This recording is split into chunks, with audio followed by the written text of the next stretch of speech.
Welcome to another episode of the Movie Spreadsheet, where I, an overworked teacher, teetering on the edge of a mental breakdown, reviews, rates, and ranks movies based off of 4 simple criteria. For this movie I've chosen to watch, It Ends With Us. Well, why? Because who doesn't want to watch a movie about domestic violence made into a rom-com that is 2 hours and 10 minutes long? I sure do. Sounds fun. So let's get into this review. And as always, this review is spoiler free until the very last section. If you enjoyed this video, please like, subscribe, and share. Thanks again for watching. You're going to know how I feel about this movie really quickly once I reveal the entertainment score. 1 out of 10. This movie is unremarkable in every way imaginable. It moves at a snail's pace. We're talking 70 minutes to get to anything happening. We're talking about an actress and an actor that have zero chemistry. From the first time they meet on the roof, which is the dumbest scene ever. The dialogue is atrocious.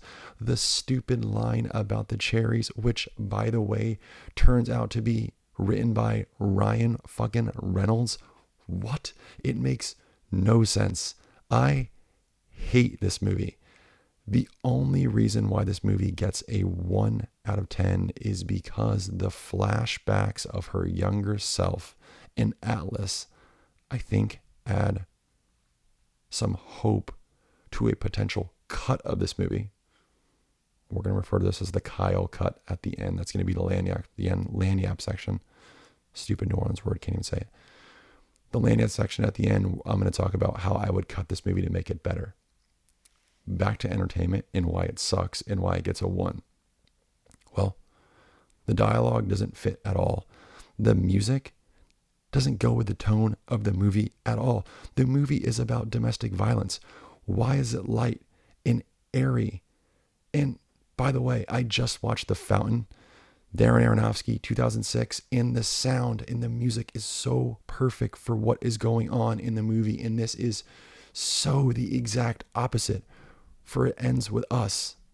And I hope this ends with us. I hope this movie is not seen by more people, but unfortunately, the budget of $35 million and a box office of $350, we're going to see a lot more crap like this.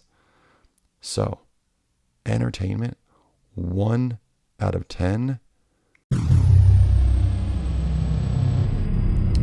Achievement of goal, 0 out of 10. Now look, I know that's harsh, but here's why. If you look at what this movie is supposed to be about, or if I were to summarize this movie for you, I would say, hey, this is about a young woman that's just graduated from college, not the middle-aged woman that was cast to move into the city that throws everybody off because she's supposed to be 23, but really looks like she's 37. Also, your healthiest skin color is your natural skin color. Too much sun makes you look old. Anyways, moving on. Young woman moves into a city. It's kind of a crappy city. It's Boston. Boston sucks. Let's go Seahawks. Let's go Mariners. And she's going to open a flower shop. And in the process, she meets a person and a domestic abuse relationship takes place. There's tons of domestic violence. I botched the way to say that. Anyways. And that's what the movie should be about. But what we see is a much lighter version of that relationship. And we see it in a way that I think makes really light of the situation of what's occurring. And it tries to turn what should be a serious movie into a rom-com. It tries to make it really light.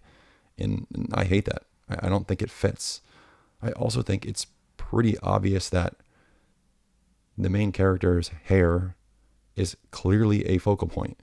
Like, her hair is outrageous in the movie all the time. And I don't say outrageous as like, oh, it's outrageous, I love it. I mean, it's outrageous. It looks like Christina Aguilera's hair in the Lady Marmalade video, right? Like, it's outrageous. And also the Carhartt thrown in our face 24/7. Every outfit is Carhartt. But for some reason, no matter what the main character is wearing, this part of her body is always showing. So I don't know if it's a fashion choice.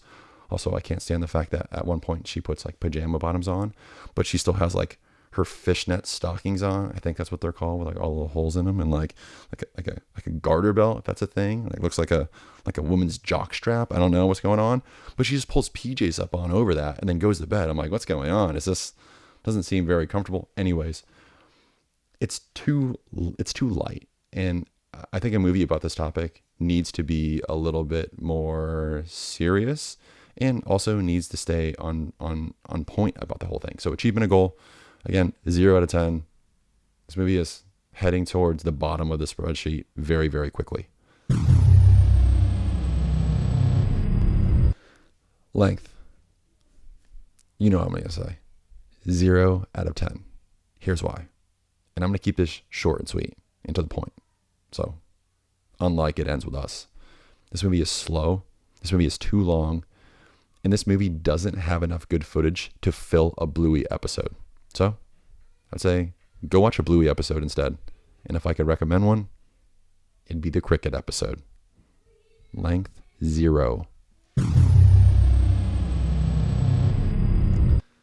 Ending 0 out of 10. Here's why. This movie just ends.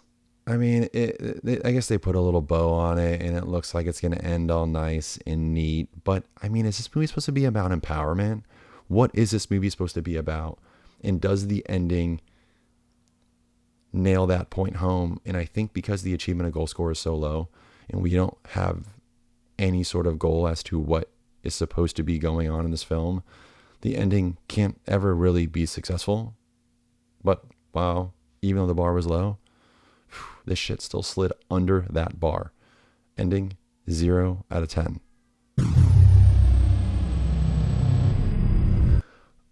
Overall score reveal time, and I'm excited because it's not every day that you have a top 5 movie on the movie spreadsheet, which this obviously isn't. But it's also not every day that you have a bottom 5 movie on the movie spreadsheet, which, here we go, with a final score of 0.5 out of 10 and no penalty, because like, what am I going to take a penalty from? This movie ends up at number 320 of 322 on the movie spreadsheet, which is shockingly bad. Now, who would I recommend this movie to? Oh, okay. Say you're one of those like annoying moms that has their Stanley Cup all the time. Maybe like a super turbo like Denver mom that's trying to hike a 14er that wants a cute look, but it's got to all be made up of Carhartt stuff that's going to annoy everybody. Yeah, you might be into this movie. But if I were you, I would watch one of these other 3 movies instead, which all rank higher on the movie spreadsheet. So here we go. First one. So if you want to watch a movie that's a little bit more, it's a little bit darker, I would watch Promising Young Woman. Fantastic. It's darker. That's all I'm going to say. Movie number 2, you want something lighter? You want to hit that rom-com, that good feeling that I think this movie might be trying to go for? Watch About Time. One of 3 movies that makes me cry every time I watch it. Not afraid to admit it. And finally, number 3, if you want to watch a movie that's, well, just got no men and is all about the empowerment of women, Portrait of a Lady on Fire. It's awesome. It's underappreciated. It's underrated. Watch one of those 3 movies instead. This is the end of the spoiler-free section of the movie spreadsheet. Stay tuned for the next section, which is going to be how I would cut this movie to potentially save it from a bottom 5 appearance on the movie spreadsheet. All right. Thanks for watching.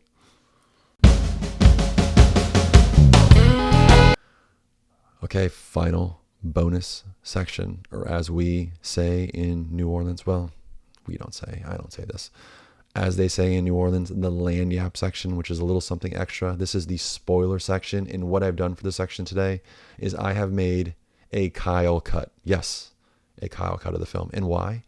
Well, because of the drama surrounding this movie and all the different cuts that are supposedly out there and the different versions of this film circulating. So here is what I think should have been done, or what could be done for this movie to make it, I'm going to say I can get this movie up to a 5 out of 10 on the movie spreadsheet. So I'm going to make this movie 10 times better. All right. So again, if you haven't seen the movie and you don't want it ruined, time to scram, time to vamos. Okay. Here we go. First thing, I'm going to change all the music. Okay. And I'm going to get rid of all the Carhartt. No, just kidding. Can't do that. Okay. First thing I'm going to do is I'm going to start with the kids. I want the innocence of her as a kid. I want the innocence of the relationship with her and Atlas, which I think is so good. I'm going to get rid of the creepy part where Atlas says basically like, I saw you from the abandoned house when I was like looking into your window and I was going to kill myself, but now I couldn't because I saw it. Like, creepy, right? We like the innocence of him living in this house because he was kicked out, and, well, Lily bringing him food and a sleeping bag and all that good stuff. We like it. Great, right? Then we have to see the mom and dad's relationship, and we have to see that it's bad. And we need to see Lily witnessing that so that we know that now it's potentially like she's seen it, which is not great. And, well, there's potentially like a pattern that she could fall into of that. Then we can go to the dad catching them and beating on the kid. Great. Well, I mean, not great, but we'll continue with that. Then we're going to cut to the dad's funeral where we're introduced to old Lily Bloom. Okay. And look, I'm sorry. I'm not trying to sound bad. I think Leonardo DiCaprio was far too old for Killers of the Flower Moon. I think we are casting people that are too old for these movies. It honestly makes me think of Superbad when Seth Rogen was basically like wrote the role for himself of the main character and was like, look, I'm too old to play this, so I have to recast it. Great. Like, I appreciate that. In this one, Blake Lively's just too old, but we're not going to recast her. We're gonna imagine her being a 23-year-old living in the city trying to open a flower shop, right? And we see her for the first time at dad's funeral. Great, perfect. We're going to cut to her opening the flower shop. We're gonna avoid that whole forced, awful, poorly written. I don't have a single nice thing to say about the scene on the roof and the maraschino cherries and how they're poisonous and so dumb, so stupid. I already talked about it. I hate it. We get rid of that. And instead, it is the brother of the best friend, which was forced on us. But anyways, so the brother of the best friend is now Ryle and now introduced to her, and then their relationship is going to take place.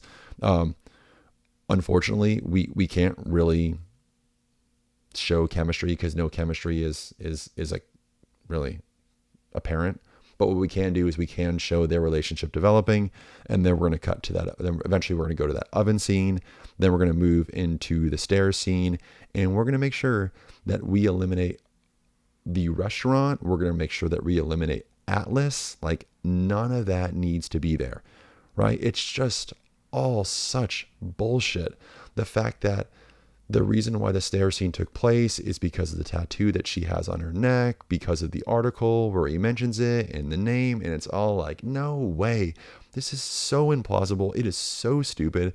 One, that would never be written. Two, it doesn't make any sense. Three, it would never happen. It's awful. Stair scene. No kid. She does not have a kid. She does not get pregnant. But I love that scene with the sister when she's like, as his sister, I want you to forgive him and take him back. But as your best friend, if you do, I'll never be your friend again. I love that scene. Leave it. It was great. I love the talk with the mom. The talk with mom was fantastic. Although I think the mom, if we can edit it for the mom to be a little bit more likable, that'd be fine.